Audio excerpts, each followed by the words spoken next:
L'AMT, l'association qui défend les chauffeurs VTC et LOTI, appelle à un mouvement de manifestation demain, mercredi 2 novembre, rassemblement à 8 h, gare Montparnasse.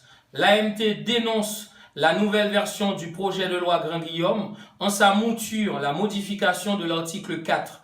L'article 4 du projet de loi actuel va nous obliger à fermer nos entreprises au 1er janvier 2017. Ce ne sera pas possible et c'est pourquoi l'AMT se mobilise.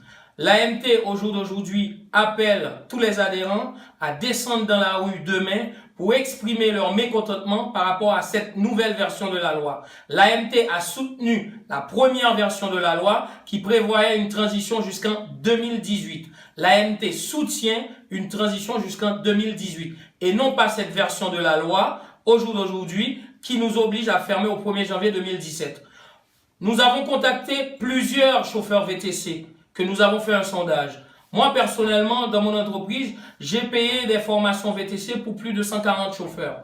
Tous les chauffeurs VTC qu'on a contactés nous disent que c'est un scandale qui n'acceptent pas qu'au 1er janvier, les autres chauffeurs soient privés de travail. Parce que c'est de ça qu'on parle. On parle qu'au 1er janvier, un autre chauffeur un salarié chauffeur loti ne pourra pas donner à manger à sa famille. Qui accepte une telle situation? J'ai contacté également la plupart des représentants des syndicats VTC. J'ai contacté et j'ai rencontré Monsieur Jean-Luc, Active VTC. J'ai rencontré également VTC de France, Kappa VTC. Hier, j'ai passé 1 heure au téléphone avec Saya de l'UNSA VTC. Ils sont tous d'accord. Ils me disent que oui, effectivement, Joseph, on est d'accord, c'est pas possible qu'au 1er janvier, on mette tout ce monde à la rue. Mais dès lors que je leur dis, mais on est tous d'accord là-dessus, faisons un communiqué commun, alors là, ça bug, hein, ça bug. Parce que là, à ce moment-là, s'il faut un communiqué commun, alors leur privilège qu'ils ont de s'asseoir dans une table de discussion, ils vont peut-être le perdre. Enfin, c'est ce qu'ils pensent. Hein. Ils vont plus être invités dans les ministères, hein. Puisque dès lors qu'on dit on fait un communiqué commun, hein, c'est des poules mouillées. Nous sommes des hommes. Aujourd'hui, l'AMT prend ses responsabilités et dit non à cet amendement de cette loi. Nous allons descendre dans les rues pour faire comprendre notre mécontentement de la situation. L'autre argument qui nous sort, oui mais Joseph, l'AMT est financé par Uber, c'est Uber qui vous soutient, etc. Oui, mais ça on est habitué avec ça. Hein. Faut savoir au jour d'aujourd'hui, les lotis, c'est plus de 368 millions d'euros de chiffre d'affaires. Moi, dans mon entreprise, vous prenez mon entreprise, 3 autres capacitaires de l'AMT, c'est 15 millions d'euros de chiffre d'affaires. Donc, nous avons largement de quoi nous financer. L'autre argument qu'on nous sort, oui, mais vous n'avez pas plaidé pour la baisse des prix. Qui a discuté avec Uber sur la baisse des prix? Qui va mettre en place les mesures au 31 décembre ou plus tard pour réaugmenter les prix des courses? C'est l'AMT. Aujourd'hui, qui défend les chauffeurs LOTI VTC dans les déconnexions? C'est l'AMT. C'est l'AMT qui va ouvrir le 15 novembre une table ronde pour gérer les problématiques des chauffeurs déconnectés.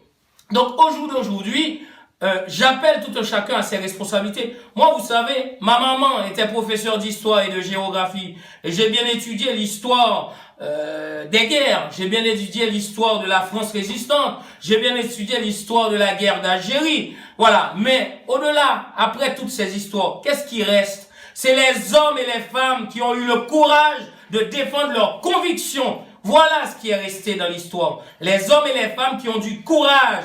Or, aujourd'hui, j'appelle à ces représentants VTC d'arrêter de faire la poule mouillée.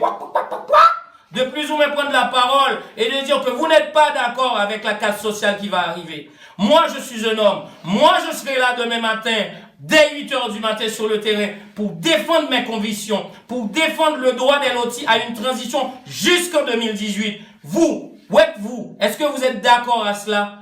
Quelle est votre position? Arrêtez de vous cacher. Moi, je me cache pas. Moi, je parle à visage découvert. Je dis ce que je suis et je dis ce que j'ai fait. Donc, je serai dans la rue pour défendre. Vous êtes sur quelle position? Poule mouillée? Ou encore des poussins? Nous, de l'AMT, on sera dans la rue. On invite tous les lotis à faire comme nous. Nous sommes des hommes et nous allons défendre notre droit de créer des entreprises dans ce pays. À demain matin, 8 h, gare Montparnasse.